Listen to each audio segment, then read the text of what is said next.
where the shadows guard the city. They say the city sleeps soundly, but they're wrong, it's guarded, and not by us. I've seen what lurks in the perpetual twilight of Sector 7, and I can tell you, the official reports don't even begin to scratch the surface of what keeps this place from truly falling apart. The chipped formica of the precinct desk felt cold, even through the thin fabric of his uniform. Detective Miles Corbin traced the hairline cracks with a gloved finger, a familiar ritual that did little to soothe the persistent ache behind his eyes. 3 months. 3 months since the transfer from homicide to the sleepy suburban outpost, a place where the most significant crime usually involved a stolen garden gnome or a particularly aggressive neighborhood dispute. It was a career purgatory, a slow, quiet fade after years of chasing nightmares in the city's underbelly. The stale air, thick with the scent of burned coffee and something vaguely metallic, did nothing to dispel the feeling of displacement. He was a scalpel in a toolbox full of butter knives. Sergeant Anya Sharma's voice crackled over the radio, sharp and efficient, cutting through the oppressive silence. "Corbin, you copy? Got a peculiar one for you. Abandoned cannery down by the old docks. Dispatch is calling it unusual activity. Local response is hesitant." Corbin grunted, his voice a low rumble. Unusual activity. That's precinct code for old man saw a raccoon, right? He didn't wait for an answer, already reaching for his patrol car keys. He knew that stretch of industrial wasteland. The abandoned cannery, a hulking skeleton of corrugated iron and broken glass, was a place whispered about, a local boogeyman for children and a source of uneasy shivers for even the most seasoned beat cops. It sat on the edge of town, a forgotten scar where the city's grit met the unforgiving dark of the river. No one went there after sundown, not unless they had a death wish or a story to tell that no one else would believe. The patrol car's engine coughed to life, a reluctant beast awakened from its slumber. As Corbin pulled out of the lot, the setting sun cast long, distorted shadows that seemed to stretch and writhe across the asphalt. The streetlights flickered on, one by one, casting weak halos of yellow light that did little to push back the encroaching darkness. He navigated the familiar routes, the well-worn paths of routine, but tonight, a prickle of unease skittered along his spine. It was the kind of feeling that had once been a constant companion, a sixth sense honed by countless nights on the job, a sense he thought had long since traded for the quiet mediocrity of this new assignment. The drive to the industrial district was a descent into a different world. Paved roads gave way to cracked asphalt, then to rutted dirt tracks choked with weeds. The air grew colder, carrying the metallic tang of rust and stagnant water. The cannery loomed ahead, a jagged silhouette against the bruised twilight sky. Its windows were empty sockets, staring out at the encroaching night. A single, flickering security light near the main entrance cast a feeble, intermittent beam, doing little more than highlighting the decay. Corbin killed his headlights 100 yards out, the car rolling to a silent stop. He killed the engine, and the silence that followed was profound, broken only by the distant cry of a seagull and the soft, insistent lapping of water against the dock pilings. He stepped out of the car, the gravel crunching under his boots. The air was heavy, charged with an unseen energy. It wasn't just the chill of the late autumn evening, it was a palpable dread that seemed to emanate from the very foundations of the abandoned structure. He drew his sidearm, the familiar weight a small comfort in his hand. The official report was vague, unusual activity. But the local precinct's hesitation, the hushed tones on the radio, spoke of something more. Something that made even the most calloused officers feel a twinge of apprehension. He moved cautiously towards the main gate, a rusted behemoth that hung precariously from one hinge. It groaned in protest as he nudged it open, the sound echoing unnervingly in the stillness. The interior of the cannery was a labyrinth of decaying machinery and shadowed alcoves. Dust motes danced in the weak beam of his flashlight, disturbed by his presence. The air was thick with the scent of old grease, brine, and something else, something organic and foul, a scent that didn't belong.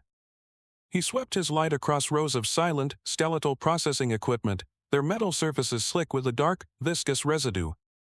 He moved deeper into the building, his senses on high alert. It was then that he heard it. A sound, faint at first, then growing in intensity. A low, guttural hum, rhythmic and unsettling, as if the very building were exhaling. It seemed to vibrate through the soles of his boots, resonating in his chest. This was no raccoon. The rhythmic hum pulsed, a deep, resonant thrum that seemed to bypass his ears and lodge itself directly in his bones. Detective Corbin's flashlight beam, a stark white probe, sliced through the Stygian gloom of the cannery, illuminating a scene of systematic dilapidation and something far stranger. He swept the light over the hulking machinery, its steel frames twisted and contorted as if by some colossal, unseen hand. This was no act of vandalism by local youths. The damage was too precise, too deliberate. His beam settled on a section of a vast, vat-like tank. Etched into its corroded surface were symbols that defied any known alphabet or script. They were intricate, geometric patterns, sharp angles and unsettling curves, unlike anything he had encountered in his years of police work, even in the most obscure gang graffiti. They pulsed with an almost imperceptible luminescence under his light, as if imbued with a residual energy. He crouched, his gloved fingers hovering inches above the cold metal. The edges of the etchings were impossibly clean, as if burned or carved with a tool that could melt steel without leaving a scorch mark. This was not the work of human hands. The precision was too alien, the design too intentional. He moved further into the cavernous space, the hum intensifying, leading him deeper into the heart of the derelict structure. The floor beneath his feet was slick with a dark, oily substance that reflected the flashlight's beam like obsidian. Along the walls, more symbols appeared, sometimes forming larger, more complex designs that seemed to depict abstract forms and impossible geometries. It felt less like an investigation and more like an excavation, unearthing something that had been deliberately buried. He noted the placement of each symbol, the repetition of certain patterns, and tried to impose order on the chaos, a habit ingrained by years of piecing together fragmented evidence. The rhythmic throbbing was now a physical pressure against his eardrums, a pervasive vibration that seemed to warp the very air around him. He reached a central clearing, a vast open space where the cannery's main processing machinery once stood. Now, in the center of this void, stood what appeared to be a colossal, crystalline structure, pulsing with an internal, cold blue light. It was this object that was the source of the hum. It defied gravity, hovering a few feet above the grimy concrete floor, its surfaces shifting and reconfiguring in slow, hypnotic patterns. The strange symbols Corbin had seen earlier were etched deeply into its facets, glowing with a fierce intensity. This was an anomaly, pure and simple, a complete deviation from anything he understood about the physical world. His training screamed at him to document, to observe, to gather evidence, but a deeper, more primal instinct whispered of danger, of a force far beyond the scope of precinct budgets and standard operating procedures. The crystalline artifact pulsed, its low thrum a disquieting counterpoint to the metallic shriek of stressed metal.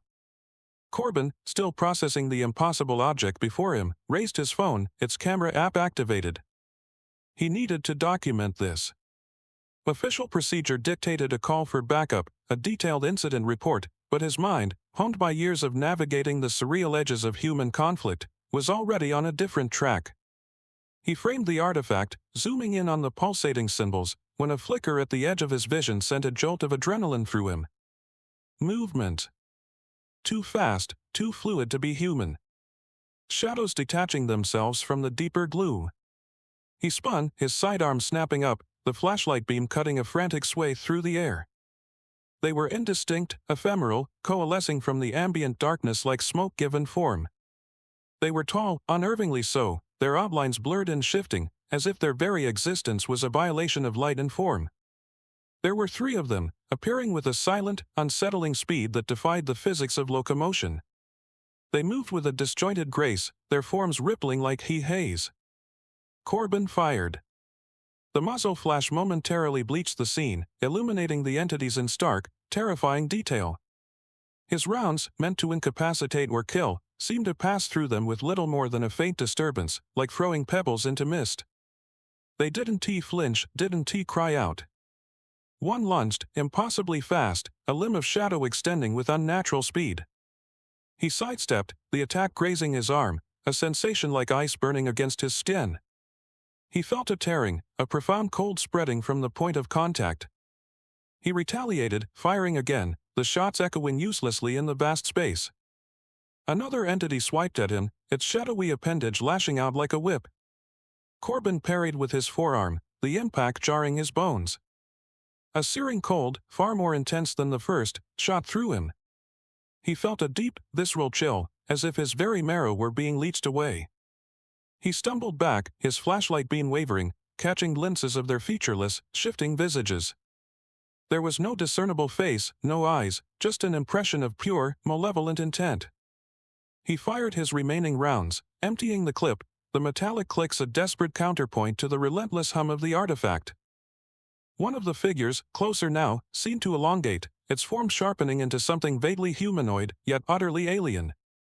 It extended a hand, not of flesh and blood, but of solidified shadow, and with a movement too swift to track, it grazed Corbin's thigh. The pain was not sharp, but a deep, pervasive cold that spread with alarming rapidity. He cried out, a raw, involuntary sound, and scrambled backward, his training kicking in, forcing him to disengage, to create distance. He felt an unnatural weakness seeping into him, a creeping numbness that was more than physical. The wound on his arm throbbed with an icy ache, and now his thigh burned with the same frigid agony. He fumbled for his radio, his gloved fingers clumsy and numb, the weight of his sidearm suddenly unbearable. The cold that emanated from the wounds on Corbin's arm and thigh was unlike any he'd ever experienced. It wasn't the superficial bite of frost, but a deep, invasive chill that seemed to leach the very warmth from his bones. Had managed to drive back to the precinct, the abandoned cannery a throbbing, impossible memory in his rearview mirror. The hum was gone, replaced by the sterile hum of the precinct's fluorescent lights and the sterile scent of antiseptic. Sergeant Anya Sharma's office was small, utilitarian, a testament to her no-nonsense approach. She sat behind her desk, a formidable presence even at rest, her gaze sharp and direct. "Report, Corbin," she said, her voice devoid of pleasantries. She'd seen the state he was in, the unnatural pallor, the slight tremor in his hands. She didn't need to ask what had happened. The stories, the whispers, had been circulating for years. Corbin recounted his night's events, his voice carefully modulated, stripping away the sensationalism, focusing on the factual details as best he could. He described the symbols, the hovering artifact, and the entities. He omitted the sheer terror, the visceral sense of wrongness, focusing instead on observable phenomena and his attempts at documentation. He showed her the wounds. Sharma leaned forward, her expression hardening as she examined the raw, frost-bitten appearance of the skin, a stark contrast to the mild autumn air outside. There was no sign of external trauma, no distinct puncture marks, just an unnatural pallor and a chilling cold that even her practiced touch couldn't warm. "I suspected," Sharma said, her voice dropping to a near whisper, a rare concession to the gravity of the situation. "There have been incidents. Off the books. Officers who went on patrol near that district and came back different. Or didn't he come back at all?" She gestured to a filing cabinet in the corner, its drawers worn smooth with age and use. "The old guard. They called them watchers. Things that haunted the periphery, that bled into our reality when the light was low and the world was quiet." She opened a drawer, revealing a collection of faded, dog-eared files. She pulled one out, its cover brittle and stained. "Officer Miller. Disappeared near the docks a decade ago. His partner, Jenkins, he wasn't right afterward. Spoke of shadows that moved like water, of sounds that echoed from nowhere. He was medically discharged, claimed he saw things that weren't there. They thought he was crazy." She opened another file. "And then there was the incident at the old shipyard 3 years back. A noise complaint. Officer Davies responded alone. Found him the next morning, miles from his cruiser, mumbling about geometric patterns in the dark. Had lost all his hair, and his skin it was like yours, Corbin. Frostbitten from the inside out." Sharma's gaze met Corbin's, her eyes holding a depth of weariness that spoke of too many unanswered questions and too much seen. "These aren't just stories, Miles. This precinct has a history of anomalies. Things that slip through the cracks, things that the official channels want buried. The artifact you saw, the symbols, they match descriptions from Jenkins' recovered notes, from Davies' fragmented reports." She closed the file with a definitive snap. "This isn't a case for a standard incident report, Corbin. This is beyond procedure. Trust your gut. You saw something real, something dangerous. Don't let them dismiss it." The chill from his wounds persisted, a constant, gnawing reminder of the night's encounter. Sergeant Sharma's words echoed in his mind, beyond procedure. He knew her warning was genuine, but the ingrained instinct of an investigator demanded more. He needed proof, something tangible to counter the dismissal he anticipated from the higher-ups, should this ever breach the confines of their small precinct. The precinct's main archive was a dusty, forgotten corner, usually relegated to long-term storage of cold case files and obsolete departmental memos. But Sharma had hinted at something deeper, a repository of incidents that never made it into official records. He waited until the graveyard shift had truly settled in, the precinct a hollow shell of hushed footsteps and the distant drone of the overnight radio. Accessing the restricted section required a bypass code, one had acquired years ago during a particularly murky homicide investigation that had brushed against the fringes of departmental cover-ups. The code still worked, a testament to the bureaucratic inertia that allowed such secrets to fester. The room was cramped, airless, filled with towering metal shelves groaning under the weight of thick binders and unmarked boxes. The smell of aging paper and forgotten ink hung heavy in the air.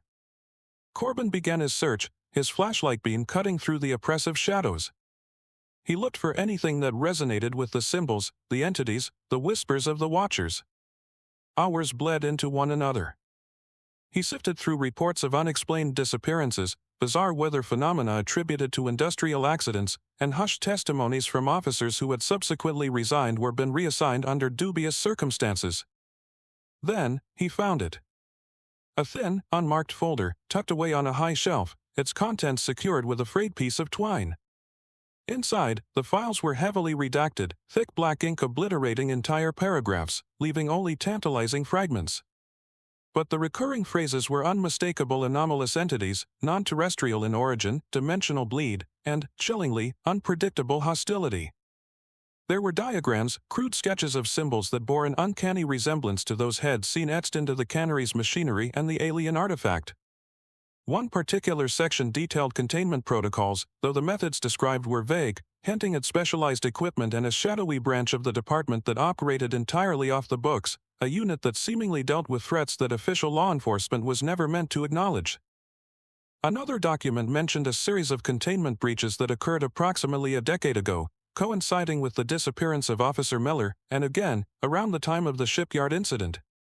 The language was clinical, detached, yet the sheer volume of redactions and the cryptic nature of the surviving text suggested a level of danger that had been actively suppressed. There were mentions of energetic resonance, spatial distortions, and sentient shadows. The file spoke of entities that were not flesh and blood, but something else entirely, forces that existed outside the conventional understanding of reality, drawn to or perhaps created by powerful energy sources. The artifact Head witnessed at the cannery fit this description perfectly. These anomalous entities weren't random, they were a consequence, a byproduct. The suppressed reports painted a picture of a hidden conflict, a silent war fought in the neglected corners of the city, a war the public was never meant to know about. The chilling Corbin's wounds had deepened, morphing into a persistent, bone-jarring ache that no amount of heat or rest could alleviate. The information gleaned from the departmental archives gnawed at him. These weren't random occurrences, they were manifestations of something systemic, something deliberately hidden. The watchers, the anomalous entities, were not passive observers, but active participants. As if in response to his newfound knowledge, the shadows of the city began to stir with a renewed, unnerving intensity. It started subtly. A flicker of movement at the periphery of his vision during his patrols, a momentary distortion in the streetlight's glow that felt too deliberate. Head dismissed it as residual stress, the lingering effects of the cannery incident, but the feeling persisted, a prickle of being watched that no longer felt like paranoia. Then came the more overt signs. A series of disconnected radiostatic bursts that sounded suspiciously like distorted whispers, a phenomenon that defied any logical explanation for equipment malfunction. He found strange symbols, identical to the ones from the cannery, scrawled on the frosted windows of his patrol car, appearing and disappearing with unsettling speed, as if drawn by an invisible finger. His unease escalated into outright alarm when, during a routine response to a domestic disturbance in a quiet residential neighborhood, he felt a chilling gust of air, far colder than the night's temperature, sweep past him. He glanced around, his hand instinctively going to his sidearm. Nothing. But the air seemed to ripple, and for a fleeting instant, he saw them, the shadowy figures, not coalescing from deep darkness, but shimmering at the edges of the mundane, their indistinct forms now more defined, more predatory. They weren't lurking in abandoned places anymore, they were bleeding into the fabric of everyday life, testing the boundaries of their concealment. He tried to dismiss it, to rationalize it as a trick of the light or his own frayed nerves. But the pattern was undeniable. The entities were no longer content to remain in the periphery. They were actively seeking him out, their presence a chilling confirmation of the secrets buried in the archives. He found himself navigating the city's underbelly with a newfound vigilance, the familiar alleys and forgotten service tunnels now feeling less like routes and more like hunting grounds. The cold from his wounds seemed to intensify whenever they were near, a biological alarm system screening danger. One evening, while following up on a seemingly unrelated string of petty thefts that had an odd, almost ritualistic pattern to their execution, he found himself in the disused subway tunnels beneath the city. The air was thick with the smell of damp earth and decay. His flashlight beam cut a narrow path through the oppressive blackness. Suddenly, the hum returned, fainter this time, but unmistakably present, resonating from the deeper recesses of the tunnels. Then, the shadows began to coalesce. Not three figures this time, but a multitude, their forms stretching and writhing in the confined space, their ethereal bodies pressing in on him from all sides. They moved with an unnerving coordination, hurting him, guiding him, not with physical force, but with an almost palpable sense of intent. He realized with a jolt of cold dread that this wasn't just a territorial incursion, it was a hunt. They knew him, they recognized him, and they were actively pursuing him, not randomly, but with a chilling, calculated intelligence. They were no longer just watchers, they were hunters, and he was their prey. He was caught in their game, and the roles, he suspected, were utterly alien. The chilling cold in Corbin's limbs had intensified, a constant, debilitating ache that was a stark reminder of his brush with the entities. The archival data, coupled with his own harrowing experiences, painted a terrifying picture. The shadows were not merely lurking but actively encroaching, drawn by a powerful energy source. Head noticed subtle fluctuations in his standard issue equipment, his radio crackling with dissonant frequencies, his flashlight beam occasionally stuttering, as if struggling against an unseen interference. These weren't random malfunctions, they were localized distortions, like ripples on a pond. He remembered Sergeant Sharma's words about officers being different afterward, about a coldness that defied explanation. He felt it now, a subtle seepage of that same frigid dread within him. Driven by a desperate need to understand the epicenter of this invasion, Corbin began cross-referencing the energy signatures and geographical data from the archival files with his current observations. The old reports spoke of localized energy spikes, unexplained tremors, and a peculiar magnetic anomaly centered near the abandoned industrial district, specifically beneath the old cannery. He recalled the deep, resonant hum that had first drawn him into the derelict structure, a sound that had seemed to emanate from the very earth. Armed with a portable EMF meter that Head borrowed from the precinct's evidence locker, a device Head normally used to detect illicit electronics but now repurposed for a far stranger purpose, Corbin returned to the cannery. The familiar, oppressive atmosphere greeted him, but now, it was overlaid with a new layer of anticipation. The EMF meter, usually silent, began to chirp erratically as he approached the central processing area, its needle jumping wildly. The hum was back, stronger this time, a palpable vibration that seemed to resonate within the artifact Head glimpsed before. He navigated towards the source, the readings on the meter spiking with an alarming intensity. The floor of the central chamber, the one dominated by the hovering crystalline structure, felt different. A faint, almost imperceptible warmth radiated from beneath the thick layer of grime and debris. He began to systematically clear the area, his movements precise and economical.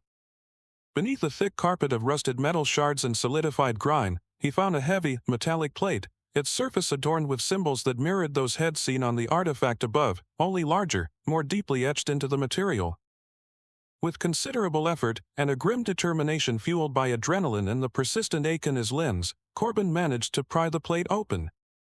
A blast of frigid air, far colder than anything Head yet experienced, rushed out, carrying with it a faint, almost sweet, metallic scent. The EMF meter shrieked, its needle pinned to the maximum. He lowered his flashlight, its beam piercing the newly revealed chasm. Below him lay a vast, cavernous space, far larger than the canary's footprint suggested. And at its heart, suspended in the absolute blackness, was a colossal structure of interwoven crystalline material, far grander and more complex than the one above.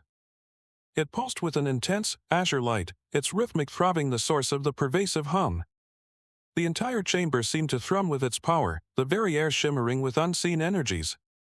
This was not merely an artifact, it was a nexus, a gateway, a generator of the forces that were now a tangible threat to his city. He understood now. This was the source, the engine driving the encroaching shadows, and its presence here, hidden beneath the unsuspecting metropolis, was a catastrophic breach of the natural order. The cavernous space pulsed with an unearthly azure light, the colossal artifact at its center humming with a power that vibrated through Corbin's very being. The cold in his limbs had intensified, a searing ache that felt as though it was attempting to freeze him from the inside out, a consequence of his proximity to this alien engine of disturbance. He held the EMF meter, its needle twitching erratically, a pathetic analog for the immense energies at play. He knew, with a chilling certainty born of too many nights staring into the abyss, that this was not a situation any standard procedure could address. The redacted files, Sergeant Sharma's hushed warnings, his own harrowing encounters, it all coalesced into a single, stark realization: he was standing on the precipice of something that threatened to unravel the very fabric of his reality. He had tried to call for backup, his fingers fumbling with the radio buttons, his voice hoarse as he attempted to convey the impossible. The response had been a deafening silence, followed by the automated crackle of a deadline. It was as if this subterranean domain, this pocket of otherworldly influence, actively severed any connection to the world above. He was alone. Utterly, terrifyingly alone. The shadowy entities, he knew, would be drawn to this power source, and to him. They were not just manifestations of this artifact's energy, they were its guardians, its agents. Corbin looked at his sidearm, its familiar weight a cold comfort. Bullets had proven useless against them. His training, his years of experience in subduing human threats, felt woefully inadequate. This was not about cuffing a suspect or de-escalating a domestic dispute. This was about confronting a force that operated on principles beyond human comprehension. Yet, as he stood there, the icy tendrils of dread attempting to paralyze him, another, older instinct surged to the forefront: duty. The oath he had taken, not just as a police officer, but as a protector. The city above, oblivious to the encroaching darkness, slept soundly. His duty was not just to enforce laws, but to preserve the fragile peace, to stand guard against the threats that lurked beyond the veil of normalcy. He took a deep, steadying breath, the frigid air burning his lungs. He began to observe the artifact, looking for any weakness, any vulnerability. The symbols etched into its facets pulsed in time with the hum, a silent language of power and intent. He remembered the archival notes mentioning containment protocols, energetic resonance. While the specifics were lost to redaction, the implication was clear: these entities, this artifact, were not invulnerable. They had a nature, a set of rules, however alien. His current approach, direct confrontation with conventional means, was futile. He needed to think differently. He needed to leverage his understanding, however rudimentary, of the forces at play. The hum of the artifact seemed to swell, and the air around him grew perceptibly colder. Shadows detached themselves from the periphery of the chamber, their indistinct forms solidifying into the familiar, terrifying shapes of the entities. They advanced, not with a charge, but with a slow, deliberate inexorability, their presence a palpable weight pressing down on him. Corbin raised his sidearm, not to fire, but as a steadying point. He was not equipped for this fight in the conventional sense, but he was equipped with something the entities, for all their otherworldly power, might not anticipate: human ingenuity, and an unwavering commitment to his oath. He would not let these things breach the city. He would stand his ground, a single, mortal bulwark against an encroaching tide, even if it meant facing the impossible alone. He was a law enforcement professional, bound by duty, and the city needed a guard, even if that guard had to stand against shadows from beyond.